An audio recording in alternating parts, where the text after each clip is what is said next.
S, Trump ಅವರ tariff ನೀತಿಗಳಿಂದ ದಿನದಿಂದ ದಿನಕ್ಕೆ ಕುಸಿಯುತ್ತಿದ್ದಂತಹ ಷೇರು ಮಾರುಕಟ್ಟೆ ಇವಾಗ ರಾಕೆಟ್ ವೇಗದಲ್ಲಿ ಜಿಗಿದಿದೆ. ಭಾರತೀಯ ಷೇರು ಮಾರುಕಟ್ಟೆ ಮತ್ತೆ ರಾಕೆಟ್ ವೇಗದಲ್ಲಿ ಜಿಗಿದಿದೆ. ಸತತ ಎರಡನೇ ದಿನವೂ ಕೂಡ ಭರ್ಜರಿಯಾಗಿ ಜಿಗಿತವನ್ನ ಸಾಧಿಸಿದೆ. ಸೆನ್ಸೆಕ್ಸ್ 1600ಕ್ಕೂ ಅಧಿಕ ಪಾಯಿಂಟ್ಸ್ಗಳ ಏರಿಕೆಯನ್ನ ಕಂಡಿದೆ. ಇನ್ನು ನಿಫ್ಟಿ ಸೂಚಂಕವು ಕೂಡ 470 ಪಾಯಿಂಟ್ಸ್ಗಳ ಏರಿಕೆಯನ್ನ ಕಂಡಿರುವಂಥದ್ದು. ಬರೋಬ್ಬರಿ 2529 ಷೇರುಗಳಲ್ಲಿ ಭಾರಿ ಏರಿಕೆ ಆಗಿರುವಂಥದ್ದು. ಆದರೆ 146 ಷೇರುಗಳಲ್ಲಿ ಯಾವುದೇ ರೀತಿಯ ಬದಲಾವಣೆಗಳು ಕಂಡು ಬಂದಿಲ್ಲ. ಏನು ಭಾರತೀಯ ಷೇರು ಮಾರುಕಟ್ಟೆ ಸೂಚಂಕ ಇವತ್ತು ಮಂಗಳವಾರ ಸಾಕಷ್ಟು ಜನರು ಅಂದ್ಕೊಂಡಿದ್ರು ಮತ್ತೆ ಕುಸಿಯುತ್ತಾ ಟ್ರಂಪ್ ಅವರ ನೀತಿಯಿಂದ ಎಲ್ಲವನ್ನ ಅವಲೋಕನ ಮಾಡಿಕೊಂಡಿದ್ರು. ಆದರೆ ನಿಫ್ಟಿ ಮತ್ತು ಸೆನ್ಸೆಕ್ಸ್ ತಮ್ಮ ನಾಗಲೋಟವನ್ನ ಮುಂದುವರಿಸಿದೆ.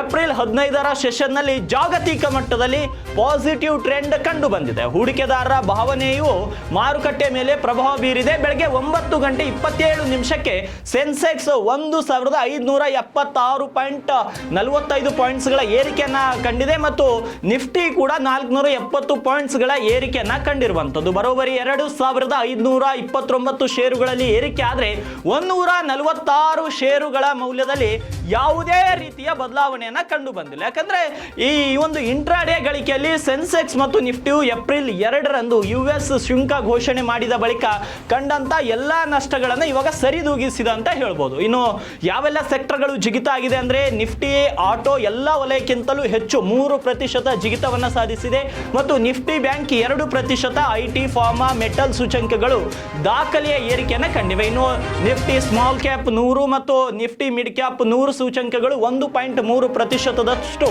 ಏರಿಕೆಯನ್ನ ಕಂಡಿರುವಂತ. ಇನ್ನು ಟಾಪ್ ಗೇನರ್ಸ್ ಗಳನ್ನ ನೋಡೋದಾದ್ರೆ Tata Motors, HDFC bank, Bharti Airtel ಮತ್ತು LT ಮತ್ತು MM ನಿಫ್ಟಿಯ ಟಾಪ್ ಗೇನರ್ಗಳು ಆಗಿರುವಂಥದ್ದು. ಹಾಗಾಗಿ ಟ್ರಂಪ್ ಅವರ ಟ್ಯಾರಿಫ್ ನೀತಿಯ ಹೊರತಾಗಿಯೂ ಕೂಡ ಇವತ್ತು ಭಾರತೀಯ ಷೇರು ಮಾರುಕಟ್ಟೆ ಮತ್ತಷ್ಟು ಜಿಗಿತನ್ನ ಕಂಡಿರುವಂಥದ್ದು.